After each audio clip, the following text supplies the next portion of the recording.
If you're prepping for the GMAT or MBA applications right now, this week is packed with updates that you wouldn't want to miss. From a 2-week free test access bonus to a breakdown of when to use official versus unofficial mocks, and even a new H-1B visa fee that could affect international MBAs, every story we mention is linked in the description below so you can dive deeper anytime. Let's start with something every test taker will love: free GMAT practice. If you signed up for the MBA Spotlight by October 31st, you now have access to GMAT Club's 12 full adaptive tests, 40 sectional tests, and advanced analytics, all free for 2 weeks. Here's how to use it wisely. Week 1, take 1 to 2 full mocks to map your level, then 2 to 3 sectional drills to work on timing, and week 2, after you attend 2 MBA Spotlight sessions, your second week unlocks automatically on November 14th. Use that week to retest weak areas and compare analytics. Just remember, the Experts Global tests, usually bundled with GMAT Club Pro, aren't included here. But honestly, 12 full tests and 40 sectional ones are more than enough to keep you busy. Full details are linked below.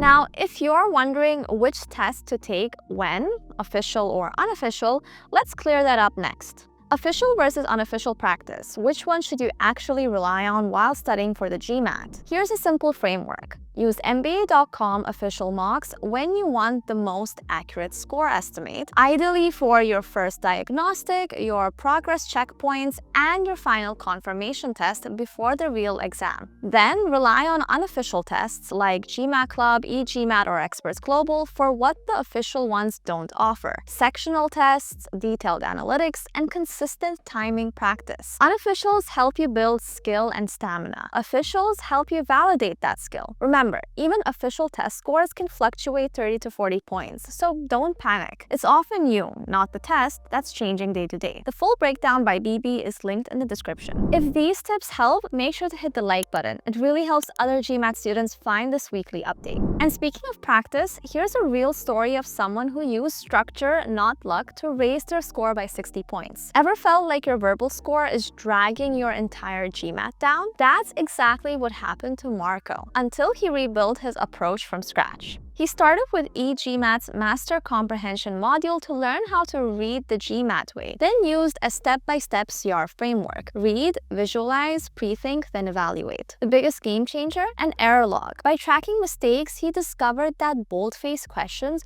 were consistently tripping him up. And fixing that single pattern raised his accuracy from 57% to 93%. Finished by doing sectional tests to harden timing and endurance, and on test day, hit a 695 with a V83.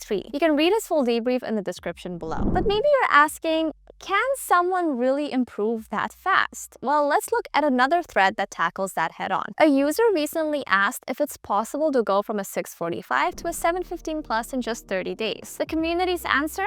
Yes, but it's all about precision, not volume. Focus on 2 full tests, 1 baseline and 1 final, and between them, use sectional mocks to strengthen timing and endurance. Keep an error log, practice targeted weaknesses daily, and refine verbal pacing. A few members have seen major jumps using this method before round 2 deadlines. You can read the full discussion in the link below. Now let's zoom out, because GMAT test-taking trends just shifted in a big way. Here's a surprising stat. GMAT test volume dropped by nearly 20% this year. Preliminary data shows about 93,000 exams were taken globally in testing year 2025, down from 115,000 the year before. That's a big decline, and it could affect percentile calculations and competition in future cycles. The average score remains in the mid-500s, and over 80% of GMAT takers still use their scores for MBA programs. This data isn't officially released yet, but the early signals are worth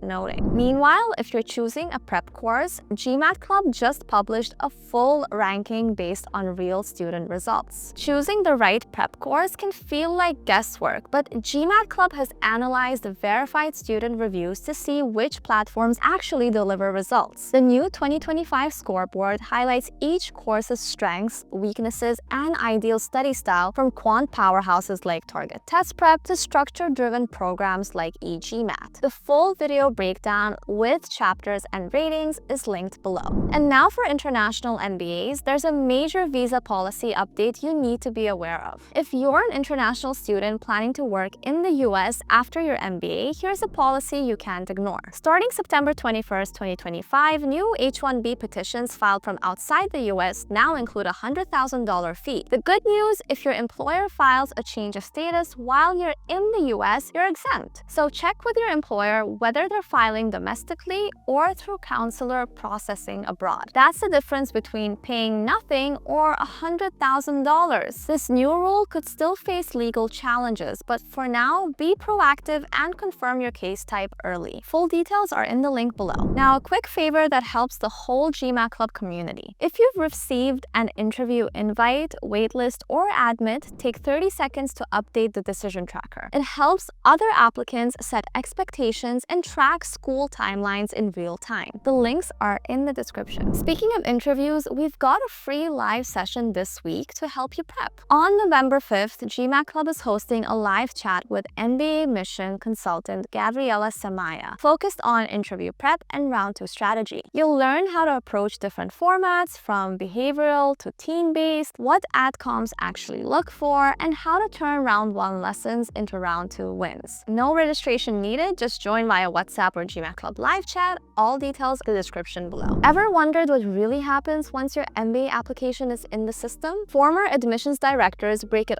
all down, from how essays and recommendations are read to how decisions are made behind closed doors. You can listen to the episode on Apple, Spotify, or Google Podcasts, links below. Finally, let's talk about the hidden ceiling that stops even strong applicants from getting in. You've got a great GMAT, strong career, glowing recs, yet somehow your profile still blends in. That's what we call the 90% trap. In GMAT Club's new strategy session with Susan Benishaj from C Admissions, you'll learn the 3 narrative shifts that separate near admits from admits and how to make your essays psychologically persuasive, not just polished. You can watch the full video linked down below. And that's it for this week, guys. Every topic that we mentioned, from test strategies to visa updates, is linked in the description. If this roundup helped you, please like the video, subscribe for weekly GMAT plus MBA news, and share it with a friend who's applying this year. Thank you guys so much for watching. Take care and see you next week.